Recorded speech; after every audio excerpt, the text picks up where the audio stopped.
JDU-JDS ലയനത്തിന് Mathew T Thomas തുരങ്കം വയ്ക്കുകയാണെന്ന് Yuva Janata Dal U നേതാവ് സലീം മടവൂർ. ലയനത്തിന് മുൻകൈയെടുക്കണമെന്ന് ദേശീയ നേതൃത്വം ആവശ്യപ്പെട്ടിരുന്നു.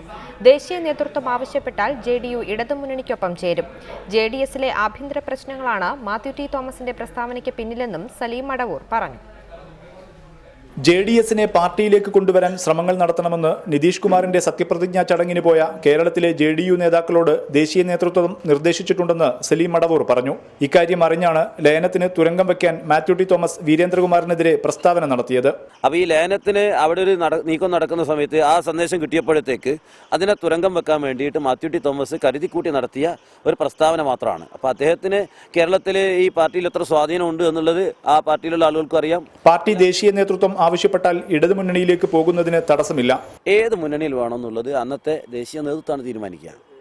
എന്ത് അല്ല ഒറ്റക്ക് മത്സരിക്കണോ, UDF ആണോ LDF ആണോ, ഒറ്റക്കാണോ, ഇതൊക്കെ എന്ത് തീരുമാനം എടുക്കാനുള്ള സ്വാതന്ത്ര്യം ദേശീയ നേതൃത്വത്തിനാണ്. നേരത്തെ തന്നെ വീരേന്ദ്രകുമാറിനെതിരെ പാർട്ടിയിൽ വിമത പ്രവർത്തനം നടത്തിയ ആളാണ് മാത്യു ടി തോമസ് എന്നും സലീം മടവൂർ പറഞ്ഞു.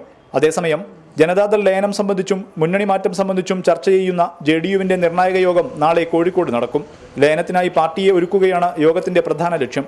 നിയമസഭാ തെരഞ്ഞെടുപ്പിന് മുന്നോടിയായി തദ്ദേശ തെരഞ്ഞെടുപ്പിൽ കോൺഗ്രസിൽ നിന്നുണ്ടായ തിക്താനുഭവങ്ങൾ ചൂണ്ടിക്കാട്ടി മുന്നണി മാറേണ്ട ആവശ്യകതയും നേതാക്കൾ യോഗത്തിൽ വിശദീകരിക്കുമെന്നാണ് സൂചന. KM Shahid, reporter, Kozhikode.